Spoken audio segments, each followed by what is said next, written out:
Would Spider-Man and Supergirl get along if they existed in the same universe? Would they be rivals? Friends? Maybe something more? And what about Batman and Daredevil? Or Moon Knight and the Question? I wanted to explore these potential relationships in this merged world and see how they play out. Let's start with Spidey and Supergirl, because their movies are coming out and I need to manipulate the YouTube algorithm to get you guys to click somehow. First of all, they would likely meet at work. Peter is a photographer and Kara is a reporter. They'd probably find each other at a newsworthy event, like a mayoral debate, but both dip to change into their hero costumes when a villain attacks, probably Green Goblin. Here, Kara would see through Peter's mask with her X-ray vision and poke fun at him for making a career out of taking pictures of himself, and he'd probably return with a quip about how Instagram e-girls do the exact same thing. The two would become very fast friends, bonding over stress from deadlines and Peter nerding out like crazy, asking her all about Kryptonian technology, while Kara's slightly naive Midwestern upbringing would make her endlessly entertained by his constant stream of bad jokes and stupid puns. They would also share a common sense of survivor's guilt that would bring them closer together. Peter lost his Uncle Ben and felt he could have stopped it, like how Kara lost her whole planet and wasn't able to prevent its destruction. And both of them have a hot streak. While they rein it in most of the time, they can fly off the handle and embrace their rage when pushed to the limit. And I think they'd be able to help each other calm down when things get bleak. I think their personalities mesh well enough, and they have enough overlapping traumatic experiences to bond over that there would be some real romantic potential for these two. Peter is a Riz god who somehow bagged both Mary Jane and Black Cat, so he would definitely put the charm on Supergirl,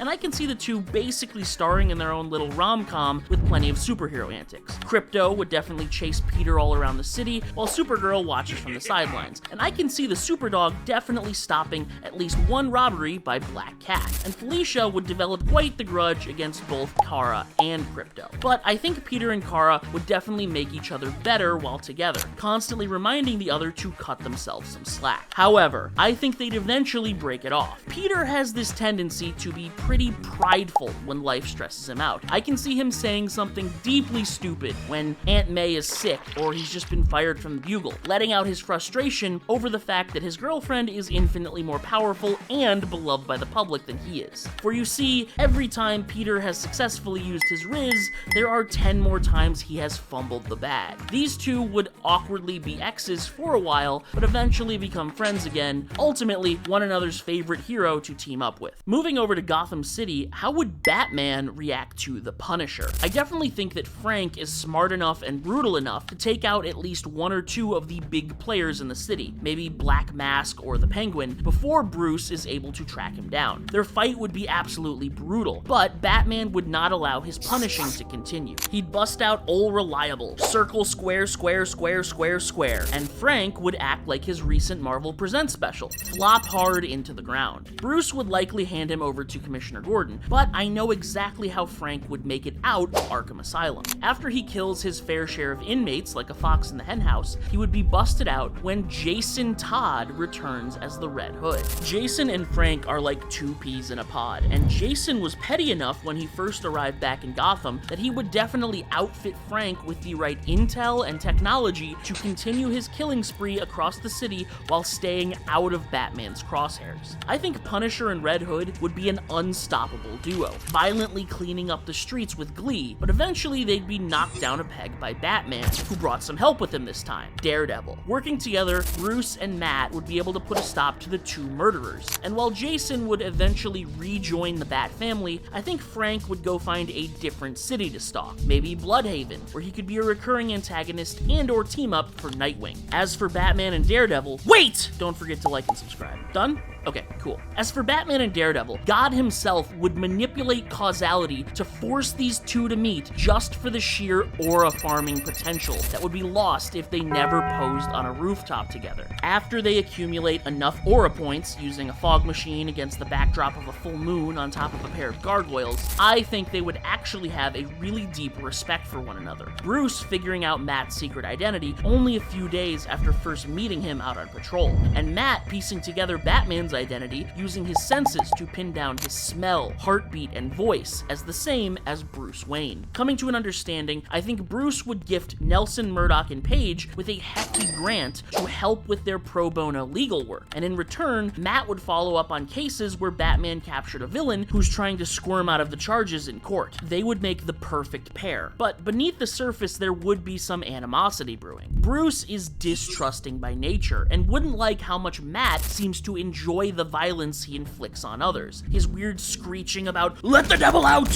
While Matt would take issue with Bruce's contingency plans for him and other heroes, and greatly oppose how he adopts and trains minors as his Robins, and how coldly he seems to treat them. This friction might boil over during a particularly difficult case, where the stress of dealing with a soulless monster like Joker or Bullseye causes the two to snap. Maybe sparked when Tim gets injured and Matt finally vents all his frustration, lashing out at Bruce. I think these two fighting would be legendary, and wouldn't end until one of them finally passes out, leaving the other battered and questioning everything. Batman and Daredevil are both too good-natured at their cores to end things this way though, and I think they'd come away from the fight stronger and trusting one another even more. But not all crossovers end happily. I think the existence of Dr. Doom in a world with Lex Luthor would have absolutely disastrous results. With these two giga-chuds, they're both obsessed with their own egos, believing they are the greatest mind on the planet. And while their hatred is usually pointed at Superman and Mr. Fantastic, eventually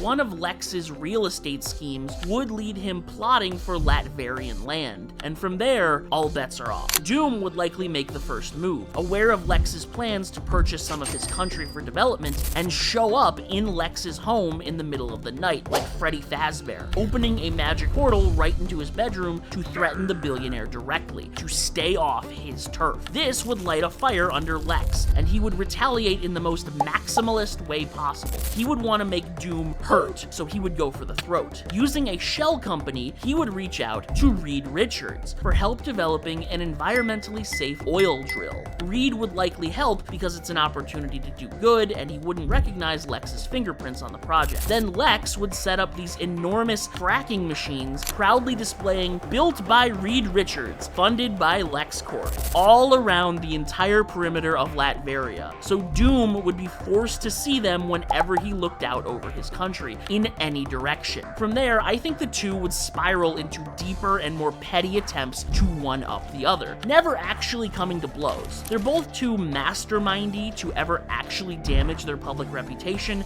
and outwardly fight the other. Of course, Superman would be very aware of this rivalry and alert Reed Richards to it, and that's when Mr. Fantastic would let it slip. He actually knew what Lex was up to from the start. If he could help people and poke fun at Doom in the process, how could he say no? And while Reed and Clark would definitely share a laugh about it, I think they would have other, much closer friends, particularly Clark. But before I tell you about Superman, I need to mention my Heroes vs. Villains series, where I pick villains from one universe to pit against heroes from another. I've done Marvel, DC, anime, gaming. Want to hear me talk about Hulk fighting Bowser or Superman vs. Frieza? Then click that first link at the top of the description. Or, if you're not a big fan of crossverse stuff, you could watch my Marvel 919 series, where I swap the world and turn all the heroes into villains. That's the second link down there. Basically, I'm glad we can all agree that there are countless reasons to subscribe to me and join my channel membership, where you can see all of these videos weeks in advance. And I know you'd like me to keep plugging my channel, but guys, come on, I've got a video to get back to. Leave me alone about it, alright? Superman would have grown up hearing stories from Pa Kent about the heroic adventures and kind heart of Captain America. And Cap's legacy would definitely have influenced Clark's decision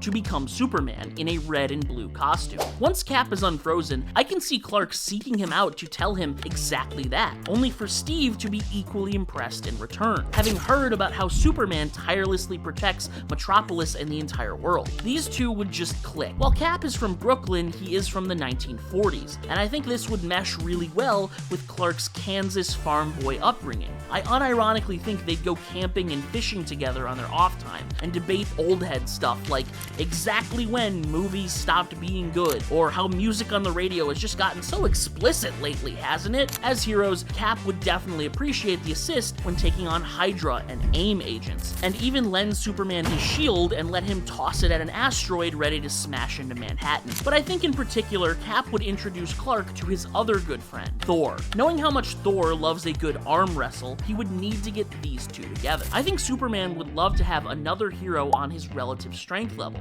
and revel in Thor's request to spar. These two flying bricks having a laugh as they punch the shit out of each other in deep space. Thor would appreciate that Midgard has such a strong protector when he needs to be off-world, and would offer Clark access to any information in the Asgard Royal Archives on Krypton and its people. I can even see Loki inviting Brainiac into the Golden City to help him conquer it, only for the two to inevitably double-cross one another in the end, leading to their downfalls. But I think the Marvel hero who would most benefit from having Clark around is Bruce Banner. You might not be aware of this super deep-cut niche comic book lore, but the Hulk can sometimes get a little bit angry, and that usually leads to him rampaging and causing mass destruction, not to mention when he's being hunted down by the military. Superman is uniquely posed to help. He's strong enough to physically handle Hulk's outbursts, bop him on the head when he's about to rip the state of Wisconsin straight out of the ground. But also, he's kind and patient enough to talk him down. I think Clark would eventually end up acting as a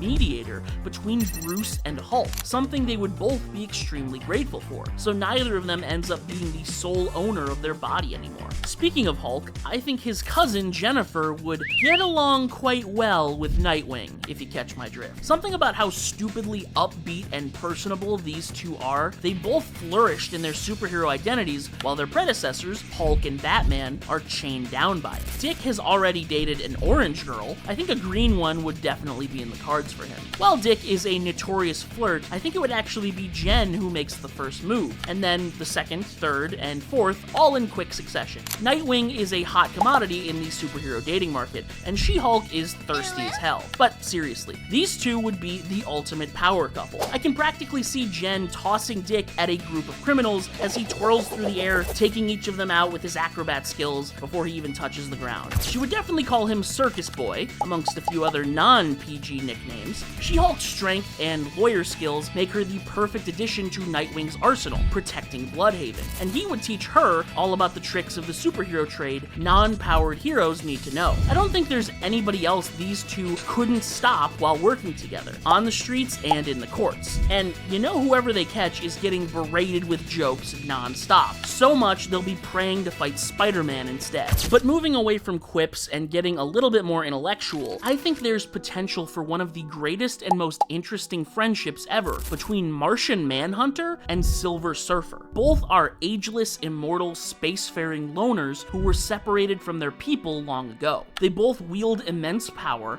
and suffer with a loss of identity and finding new meaning in their existence. These two are some of the most existential heroes around. I can see Surfer taking Jean on trips around the solar system on his board, protecting him from the heat of the sun so they can visit and gaze upon Mars from a distance. And Jean would return the favor, using his telepathy to connect Norrin with his love, Shala Bal, on his homeworld that he's been banished from by Galactus, finally able to communicate with her after years serving as a herald. I think these two would not only be great friends, but would put their great minds to good use, forming a society of like-minded individuals to tackle some of the universe's greatest problems, a sort of cosmic fraternity. Among the other members would be Vision, Swamp Thing, Adam Warlock, and Orion. Together, these six would form an incredible brotherhood, unmatched across the cosmos in power, wisdom, and capacity for good. On the completely other end of the spectrum, how about a toxic-ass friendship? What if the Question teamed up with Moon Knight? Vic Sage is a paranoid, frazzled, conspiratorial mess of a human being who would bring out the absolute worst in Mark Spector, the dissociative, possibly schizophrenic, hyper-violent zealot vigilante. These two meeting would be like tossing a match into a vat of gasoline. The Question would stumble onto Moon Knight beating the piss out of some criminals during one of his investigations and recognize the name Khonshu as the Moon God, once included in the occult schemes of a secret society he unraveled. They would start at each other's throats, but Mark's alter, Steven, would realize Question could be useful in helping them track down their next target, and thus begins an endless cycle of enabling. While Question might only stay up for 2 days at a time on average, seeing Moon Knight go for 3, totally insomnia mogging him, it would convince Vic to pound back another 10 cups of coffee, maybe snort some powdered sleep if you're picking up what I'm putting down, and break into another government black site. And Vic's constant schizo-pilled rambling about all the devil-worshipping global cabals that are gang-stalking them would send Moon Knight into a spiral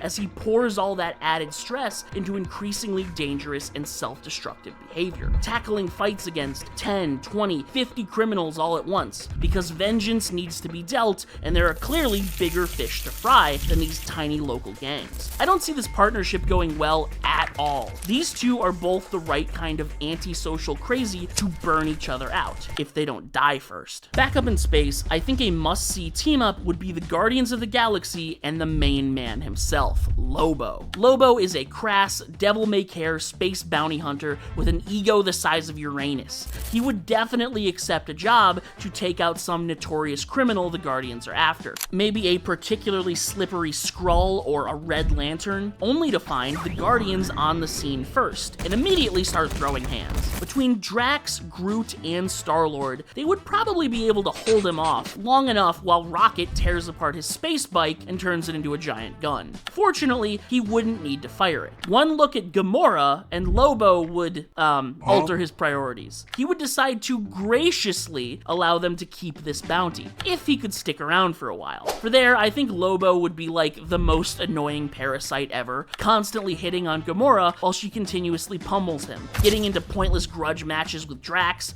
and endlessly stupid arguments with Rocket. But over time, I think Lobo would actually be softened a little bit by the Guardians. He's never going to be a member of their found family, but he'd probably at least turn into that one racist uncle you tolerate at Thanksgiving because he's funny. And realistically, I can see him jiving pretty well with Rocket, the two taking off on adventures every once in a while to chase after a mark or a super rare piece of weapon tech that the rest of the team just doesn't care about. I think the Guardians would put up with Lobo while he actually feels some fondness for them. Well, as fond as Lobo can feel. Finally, I want to end things with a true bromance. Wally West and Johnny Storm, the Flash and the Human Torch. These two are both cocky, competitive goofballs, and together their collective IQs would reduce to double digits as they gas each other up to try dumber and dumber things with their powers. I can see these two meeting when they're still super young and fresh into using their abilities, instantly becoming the superhero equivalent of frat bros, as they flex their supercharged metabolisms and sweep a hot dog eating contest together. Wally would constantly be scouring Star Labs for new materials to see if they can withstand the heat of Johnny's flame, while Torch would spend every waking moment throwing things at Flash to try and catch him off guard. Johnny would definitely conscript Wally into helping him prank Ben, using his super speed to steal his coffee or the TV remote when he's not looking, slowly driving the thing crazy. They would have a blast, until the day Wally runs face first into an invisible force field, Sue Storm finally catching onto their shenanigans and putting a stop to it. Of course, Wally would respond by immediately hitting on her, and from that day forward, Reed would have him banished from the Baxter building, so the Flash and the Torch would need to get up to their shenanigans elsewhere. Stay frosty.